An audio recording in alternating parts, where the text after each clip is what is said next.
emang kayak gini nih, jiwanya tuh barbar. Jiwanya barbar. Pulau bawah nggak dihuni cuy. Iya, di sini sentral nggak dihuni sama sekali. Dimana kalau misalkan Dranix biasa turun di sentral, kali ini enggak. Boom Cerberusnya juga biasa nguasain sentral, enggak juga. Tapi kita lihat Onyx, Hyper masih turun di arah Mount Villa, bakal ke Golf Course Quarry dan langsung nanti ke atas pastinya dia untuk ngamanin rotasinya. Itu dia, dan ini kalau misalnya kita balik lagi, kalau misalkan Mapurgatory langsung, biasa itu yang disorot langsung di wilayah Brasilia. Yes, karena bakal ada perang kayaknya sih Beb sebentar lagi. Berapa tim nih Lihan? 3-4 ternyata dia. 3-4 tim ada di Brasilia, tapi kita lihat sini juga tim dari Vendetta. Ya, ada satu orang yang sebenarnya sini udah bertemu, tapi masih intip-intipan doang. Ini dia, oh my god, itu di belakangnya Bapak. Coba untuk diajar masalah Fader dengan shotgun 18-7 masih bisa menghindar. Dan itu dia Emerald ternyata masih bisa digocek-gocek udah kayak Messi bos. Yes, yang mana pada kali ini juga bakal kesulitan karena dari bawah juga di cover. Fader di sana udah harus di knockdown, Devil juga udah harus di knockdown.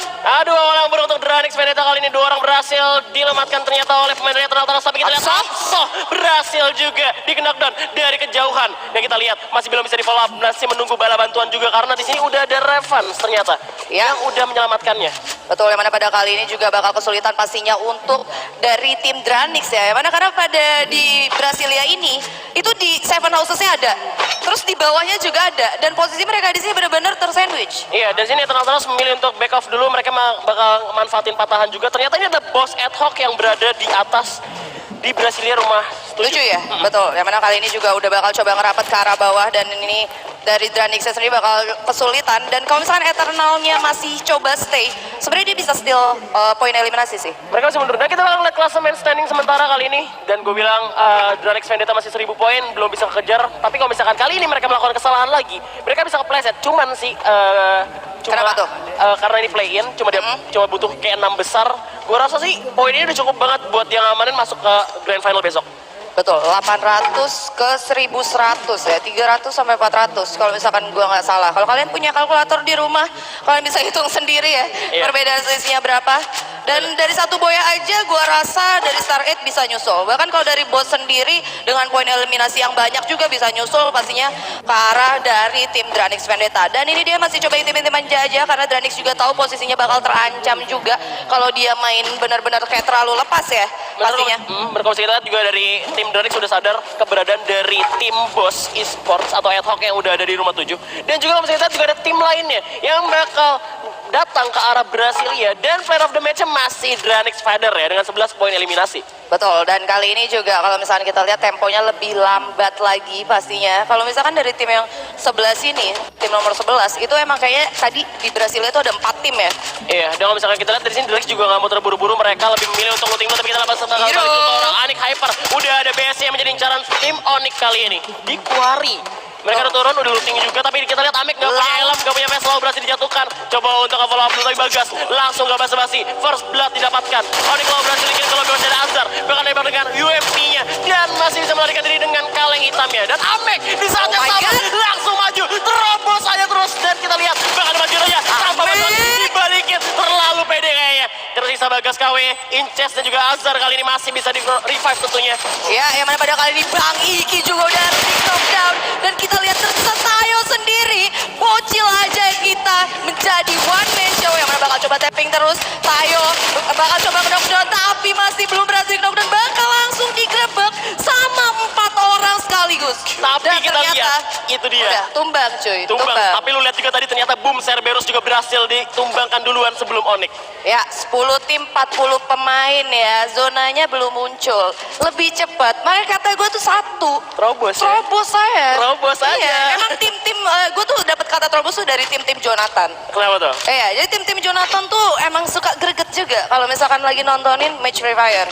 Mending terobos aja gitu ya. Mending terobos daripada aja, kayak nunggu-nungguan. Karena poin eliminasi di Free Fire juga penting gitu. Yes, itu dia ya. Dan ini dia ada damage yang dihasilkan oleh Inches yang sebenarnya nggak KW ya. 930 damage. Ini udah kayak gue kalau main ranked. Gila, ini baru satu squad ya. Tapi kita langsung balik lagi ke arah FPN yang lagi perang dengan Boss ad hoc. Kali ini bakal ada Farhan. Dengan MP40 bakal menyiapkan ke depan dan udah gloss juga dibuka. Dan langsung aja jatuh lagi. Terlalu berbahaya. Berapa Oh my god. lihat distraksi yang nice banget. Di atas ada lagi seorang Mulch yang berhasil mendapatkan Ray langsung dikirim ke lobby gitu aja. Iya, tapi di sini ada another team yang bakalan coba join to fight, yaitu tim nomor 2 juga. Dan ternyata ini dia, Muiznya juga udah harus di knockdown, sedangkan di sini Farhan juga nggak bisa berbuat apa-apa karena dia masih gulung-gulung medkit. Benar, mereka masih tadi jadi korban juga untuk Muiznya dan ada minions ini di rumah batu.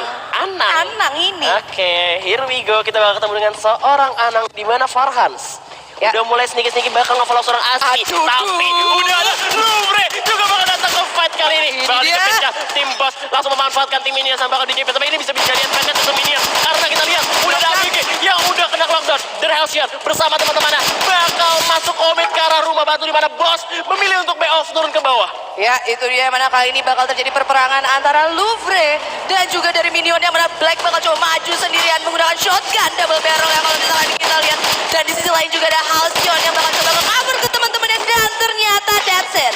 Minion Esport harus puas di peringkat ke-10 minion. Sayang sekali Anang tanpa basa-basi berhasil dilumatkan oleh tim Louvre. Tapi kita lihat bosnya nggak mau kalah. Dua orang jadi terus terobos saja. Kita lihat karena tim Louvre kali ini masih perlahan tapi pasti Asmi dan juga Farhans yang masih sneaky-sneaky untuk menjaga ketenangan stepnya. Ya, yang mana seperti agak sedikit kehilangan momen ya. Iya. Sebenarnya tadi dia dari Louvre juga masih medikasi dan aduh ini dia. Ini pelakor nih. Pelakornya tuh drone gitu. Udah lagi mau coba disergap, diam-diam ternyata ada drone ya. Bener, karena mereka lihat bakal dijepit. Tapi kita bakal balik dulu ke arah Boss Esports. Udah ketemu dengan SCNKS Lane. Bakal menjadi cara seorang Kojak. Di mana Jupai maju untuk masuk. Udah tembak dari kecil gitu aja. Bakal dimaju oleh Kojak. Udah ada glosnya respect banget. Tapi kita Jupainya bakal menjadi korban tim XCN kali dan ad hoc ternyata berhasil dieliminasi oleh tim Louvre. Dan kita lihat Kojak masih bisa menyelamatkan seorang Jupai. Pertemanannya sangat indah tentunya kali ini. Ya, yang mana kali ini juga ada tim lain juga yang bakal coba join to fight lagi-lagi ya. Brasilia itu benar-benar kayak sulit banget untuk coba war. Dan kalau misalnya kita lihat juga di sini dari Boss Esport udah mulai spamming flashbang dan juga granat ke arah tower, tapi masih bisa selamat dari Mocha dan juga temannya untuk bisa lebih nahan lagi. Tapi ini ada 2 orang doang ya di sini ya. Iya, 2 orang doang dan Storm bakal dimajuin aja. Orang Kojak ke depan, langsung follow lagi. Jauh, berhasil satu orang. Tapi kita lihat masih ada seorang yang berani masuk ke depan dari XCN. Masih bisa bertahan di atas tower. Kalau yang kurang, 1 orang berhasil dijatuhkan dari Boss Esports kali ini. Tersisa Dom sendirian dari kejauhan. Dan KXCN bakal dieliminasi di sini. Nah itu dia, tadi gue agak sedikit shock yang mana pas kayak dari Boss Esportnya itu naik ke arah atas. Oke, tapi ternyata di sini juga di sisi lain ada perang juga ya. Ya, Eternal Thanos juga di saat yang sama berhasil dieliminasi di posisi ke-8. Tinggal 7 tim tersisa, zonanya masih gede banget, Beb. Nah, kalau misalnya kita tadi ngomongin soal ini ya, gue sempet shock yang mana ternyata dari XCN ini masih ada 3 orang. Iya. Gue pikir di tower kan emang ada 2 orang kan, udah kelihatan namanya kan. Tapi ternyata masih ada 3. Ya? Nah itu. Oh, ini dia, domsnya jauh banget ternyata. Padahal sebenarnya kalau misalkan dia bisa yang ngedefense di rumah batu, sebenarnya masih bisa juga sih. Gua tahu kenapa dia di situ. Gua tahu kenapa di situ. Lagi beli sukro. Beli sukro. Jadi jahat juga dia ya. Lagi beli sukro. Tapi emang sukro tuh pas banget sih. Pas banget. Kalau lu lagi in game gitu kan, ya elah ini masih 8 tim. Untuk gaming dulu aja, makan sukro. Aduh, mantap. Yes, dan wah ini rapi banget sih dari BSC. Kalau misalnya lu lihat setupnya. Bener, ini bakal menguntungkan banget kalau misalkan zonanya ke mereka. Tapi ternyata enggak, baru gue bilang aja ternyata zonanya seperti di game kedua tadi. Bakal menuju ke arah Brasilia, mepet-mepet dikit. Untuk M-side juga udah tembakan lagi open fire. Dari Boss Aimpoint tentunya. Dan kita lihat 1 orang Nana yang tembakan lu Black langsung aja dibalikin ke lobby tanpa basa-basi oleh Black. Yes, tapi ini dia yang patut untuk dihati-hati ya. Yang mana kalau misalnya kita lihat di sini poin eliminasi yang dimiliki Louvre itu udah 8. Louvre mulai ngamuk nih. Dan sekali dia ngamuk, kalau nggak salah waktu itu turnamen udah di stage juga. Yes. Kayak modelan grand final dia tuh bisa sampai dapat poin eliminasi 15 ke atas ya, nyentuh 20 nggak sih waktu itu? Mirip sama Dranix Vendetta. Nah itu dia yang jadi masalah. Dan ngomongin soal itu kita lihat ada tim Alive ya di sini juga. Dranix Vendetta yang udah dapat boya banyak juga masih hidup. Di sisi lain juga udah ada Star 8 juga.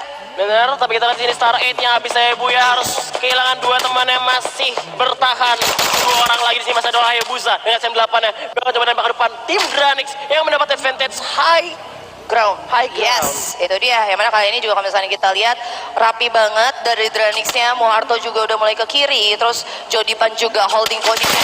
Dan satu orang di sini ada flanker yang bisa dapetin aim ke arah Zexia. Yang mana Zexia juga bakal coba lari tapi masih bisa selamat dengan armor level 3-nya. Yes, masih bisa ditahan, tapi kalau misalnya kita lihat ini kalau misalnya satu orang keculik Ya. bisa nggak bakal bisa di revive, dan Hayabusa bakal summon airdrops dulu untuk pertahanan dia.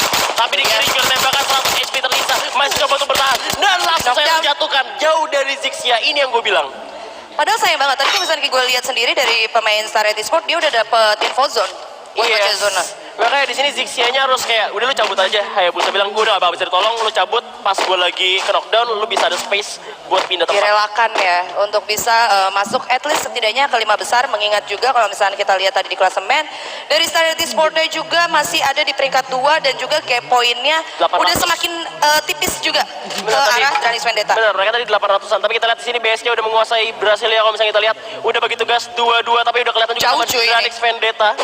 Yes, jauh Split banget. up-nya jauh ya, kayak sekitar kemungkinan 200 meter kali ya.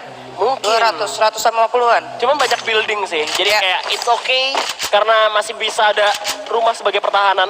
Betul, dan ini dia tadi ada Dragunov yang udah jarang juga dipakai. Gue tuh pengen deh, kalau misalnya pro player tuh biasa kalau pakai senjata itu suka jadi clutch play. Kayak Bener. Plasma Gun waktu di Master League, terus kayak tadi juga ada pistol glue wall, ada pistol launcher juga. Dan Dragunov ini tuh udah banyak banget dilupakan Bener. sama para survivor kita. Atau jangan-jangan Dragunov itu mau dibikin item juga ya, biar bisa cetit-cetit juga kayak Biar Vegas. bisa dipakai ya. Nah itu dia. Nah ini dia, dan dengan adanya info zone ya, kalau kita perhatiin itu sekarang makin padat juga di arah tengah. Zexia ini jauh banget sih. Iya, dia bakal ngamanin placement point aja sih. Dia memang zona yang Ya. belum terlalu sakit juga. Dia bakal pakai info box lagi, gue rasa bakal nyari lagi dari Zixia sendiri. Betul. Dan karena abis itu dia bakal ya. ngamanin compound. Setelah itu dia lumayan lah, abis dia gak ikut perang, Ya. beberapa tim tumbang, setidaknya dia ada di 5 besar. Oke, karena game poinnya balik lagi, emang gak jauh juga. Dan ternyata ini dia, zonanya juga udah muncul lagi 7 tim 20 pemain. Dan ternyata zonanya juga bergerak ke arah tengah. Walaupun gak donat ya. Walaupun gak donat. Walaupun gak donat, agak miring dikit, tapi it's okay. Benar, dan kita sekarang BS-nya juga udah ngamanin compound ya kali ini. Dan udah dapat zona ya, gue rasa kalau misalnya lo udah dapat compound, lo dapat zona, ya udah diem aja di sana, gak usah ngapa-ngapain. Diam aja. Holy shit. Terobos lah. Ya, lu mah Terobos lah. sukanya terobos terus, Rem. Loh, iya dong. Kalau misalnya lu lihat nih, Dranix Vendetta ini nggak bisa kayak gini terus juga. Karena dia butuh poin eliminasi. Kalau emang dia sustain, oke, dia stabil dengan tanpa poin eliminasi yang banyak kayak di awal-awal, itu bakal sulit juga pastinya. Bakal bisa dibalap juga. Karena kalau misalnya tadi kita lihat saingannya ada Bossy Sport juga, dia ngumpulin poin eliminasi banyak juga. Tapi di sini udah terjadi war lihat. Yes, dari satu main dari seorang Bagas KW yang pastinya nggak KW. Karena Tim, orangnya tim main andalan lu ya, tim tebakan lu sih, prediction. tebakan gue prediksi tadi main BS-nya lewat Buya. Dan kalau misalnya kita Dranix bisa main kayak gini karena tadi di game pertama dan kedua mereka mendapatkan Buya, poin eliminasinya banyak. Jadi karena cuma nyari 6 besar doang buat lolos ke grand final, so mereka bisa main kayak gini. Dan kita lihat bakal coba di tappingnya seorang Azhar udah kena headshot dan ternyata masih bisa memanfaatkan patahan. Ya, yang mana pada kali ini juga bakal kesulitan juga pastinya untuk Dranix sendiri kalau misalkan memutuskan untuk war di open field seperti itu ya. Yes. Ingat kalau misalnya kita lihat dari BSC-nya itu punya obstacle yang lumayan baik di rumah. Dan keduanya juga masih berada dalam zona, kita bakal lihat counterplay-nya seperti apa dari tim Dranix Vendetta. Ya, dan udah ada monster truck yang udah dihancurkan What is juga that? kita lihat. AWM? AWM dan juga SM8 ya. Iya, AWM SM8 mantap sih, tapi ada Vader yang udah harus di knockdown di sini, masih bisa di revive sepertinya. Ini bakal sulit pasti untuk tim BSC kalau emang dia kayak mutusin buat war range-nya kayak gini. Ya, apalagi kalau misalkan mereka terlalu overstay dan zonanya ternyata nggak di sana. Cuman kita lihat. Dan Ivoy dengan AWM berhasil mendapatkan satu pemain dan masih ada BSC Hero yang bakal perang dengan Louvre kali ini, di mana zonanya ternyata mental jauh. Dan ini manfaat Dranix untuk masuk zona duluan karena mereka dekat banget sama zonanya. ya, yang mana kalau misalnya dari Dranix sendiri harusnya lebih mutusin buat masuk ke zona duluan. Tapi gue Pasti rasa kan? mereka bakal nungguin BSC buat moving. Iya, tapi soalnya serba salah juga karena dia juga udah tahu tadi Vader diculik dari arah atas. Iya. Pakai AWM. Jadi kayak dia Oh. notice, oke, kalau gue mutusin buat masuk ke dalam zona, pasti gue udah kena juga. Oh my god, udah terkena damage cukup banyak di sana AWM-nya. Bener, Azhar udah mulai kredit pada dua cukup responsif dari belakang masih ada kolom tentunya dari pemain BSC. Azhar coba untuk berlari, mendaki ke melewati lembah tapi ternyata gak bisa karena pemain dari Dranix Critical. gak bakal lewat. Udah ada satu orang terkena knockdown oleh pemain dari BSC kali ini. Tapi kita lihat masih bisa di revive, masih ada patahan dan mereka dapat blind spotnya. Tapi kita lihat juga ada tim 11 yang bakal Bagas. join full fight kali ini. Yang Gak mana ada bisa. Dranix juga ya. Yap, Devilnya berhasil dilakukan Bagas KW dan Azhar juga sekali lagi. Ada Dranix Dauntless, sang saudara dari Dranix Vendetta yang juga menjepit pemain dari BSC. Gak mau kalah, Devil ikutan juga langsung mendapatkan satu pemain lagi dari BSC. Dan kita lihat satu orang dari Dranix Vendetta berhasil dikena dan itu Maung masih bisa di revive tentunya. Ya, 7 tim, 17 pemain yang mana pada match kali ini banyak banget one man show. Ada dari XCN, ada juga dari BSC. Ini bakal sulit pastinya dan bakal lebih easy kalau misalkan tim-tim yang notabene masih banyak itu masuk late game. Benar, 7 tim tersisa di sini. Star 8 juga masih Kena hit dari bertahan, tapi kita lihat bakal menyisir zona aja. Ada Envoy lagi yang datang dari atas dan kita lihat masih ada Dranix Dauntless juga menjadi incaran tim Bros Esports. Di mana tinggal Jodipan, Muharto dan juga Cikyo. Ternyata Everyday masih bisa di revive. Tapi kita lihat Bros Esports dapat high groundnya dan udah memanfaatkan itu dengan sangat baik. Ada BSC Academy yang harus tumbang kali ini. Tinggal 6 tim tersisa bakal di-tapping terus sama Ngana. Tanpa kasih ampun, XCN tereliminasi juga. Tinggal 5 tim, 10 orang yang masih hidup. Dan Bos Esports sudah menguasai high groundnya. Itu dia yang mana ini bakal party besar-besaran pastinya untuk Bos Esports. Bisa ngedapetin poin eliminasi sebanyak-banyak dari arah kiri, dari arah kanan. Apalagi dari segi jumlah juga dia lumayan sih. Yap. Masih 3 pemain. Benar, tapi kita Envoy udah ngasih spot oleh Dranix dan Everyday. Everyday juga Everyday. Oh my Everyday God, kena Everyday. damage dari AWM seorang Envoy sangat perih banget. Tapi kita Devil juga masih melindung di balik pohon. Dan satu pemain dari Dranix juga udah jatuh. Cikyo Ngana juga langsung nge-end gitu aja lah pakai Muharto. Coba untuk memberikan bala bantuan karena Charung Cikyo. Dan ternyata blind spot tak terlihat oleh Ngana. Headshotnya gawat, malah dibalikin di atas tower, sangat sedih. Kita lihat sini Envoy dan juga Cupai masih berusaha untuk melindung Ya, zona-zona terakhirnya. betul, yang mana pada kali ini juga Envoy harus berhati-hati karena itu dia dari bawah masih ada orang bakal coba pakai senjata launcher tapi masuk belum bisa untuk mengenai satu pemain dari tim Dranix. Oke, Dua lawan ini dia. Dua lawan dua masih ada Envoy yang Oh udah my God, terlambat. jatuh. Tinggal Cupai tidak melawan Mau dan juga Devil pelontarnya.